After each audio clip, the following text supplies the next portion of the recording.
राजस्थान सरकार ने एक बहुत बड़ा फैसला लिया है और अगर किसी मिडिल क्लास के लिए सबसे ज़्यादा ज़रूरी होता है जब वो इन्वेस्टमेंट की सोचता है या नए घर की सोचता है और फिर जब वो अपना प्लॉट खरीदता है, ज़मीन खरीदता है, तो सबसे महत्वपूर्ण होता है कि वो उसका पट्टा बनवाए। और पट्टा बनवाने के लिए आप सभी जानते हैं कितने चक्कर लगाने पड़ते हैं। बहुत से लोग जो पट्टा बनवाते हैं वो आरोप लगाते हैं कि जानबूझ के उन्हें पट्टा देने में देर की जाती है, भ्रष्टाचार के आरोप लगाते हैं और कहते हैं कि उन्हें वजह नहीं बताई जाती है, बार बार उन्हें चक्कर कटवाए जाते हैं, एक टेबल से दूसरे टेबल, एक जगह से दूसरे जगह, और इसी को लेकर लगातार आरोप लगते रहते हैं। लेकिन अब जो राजस्थान सरकार के मंत्री हैं झाबर सिंह खर्रा, उन्होंने विधानसभा में एक बयान दिया है।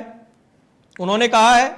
कि अब हम, जब उनसे एक सवाल पूछा गया था विधानसभा में, उसके जवाब में उन्होंने कहा कि एक ऐसी व्यवस्था लाने जा रहे हैं और बहुत जल्द ये व्यवस्था, उन्होंने निर्देश भी दे दिए हैं कि 30 दिन में पट्टा हम लोगों को जारी करेंगे।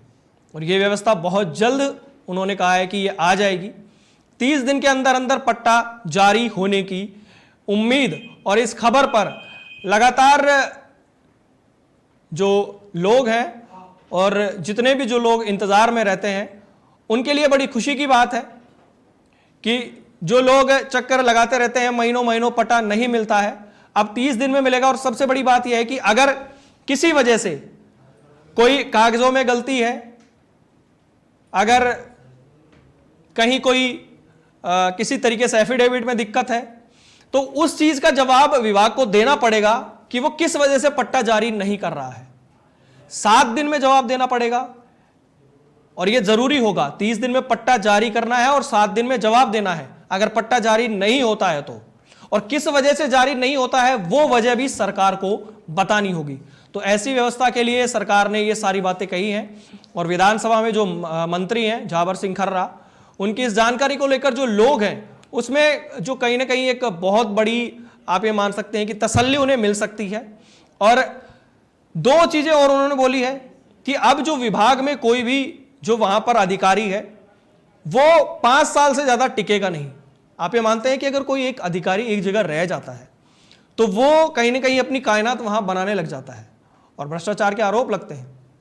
लेकिन अब उन्होंने कहा है कि हम किसी भी अधिकारी को 3 वर्ष से ज्यादा वहां जमने नहीं देंगे और 5 वर्ष से ज्यादा का उनके प्रतिनियुक्ति नहीं मिलेगी। तो ये जो 5 वर्ष और 3 वर्ष का प्रावधान है, इसको लेकर भी सरकार ने ये एक बड़ा फैसला लिया है। अगली जो एक पिछली सरकार की एक योजना थी कि अगर किसी को कोई दिक्कत हो जाती है और भूमि में कोई प्रॉब्लम होती है तो उसके भूमि के बदले भूमि, उन्होंने कहा कि इसमें बड़े घोटाले हुए, हमने ये भूमि के बदले भूमि इसको बंद कर दिया है और अब जो डीएलसी रेट है उसके आधार पर ही उसे मुआवजा दिया जाएगा। तो पट्टा को लेकर और ये जो नियुक्ति को लेकर और मुआवजे को लेकर 3 बड़े बदलाव जो सरकार लेकर आने वाली है, वो कहीं ना कहीं मिडिल क्लास के लिए बहुत ज्यादा सुकून देने वाले होंगे।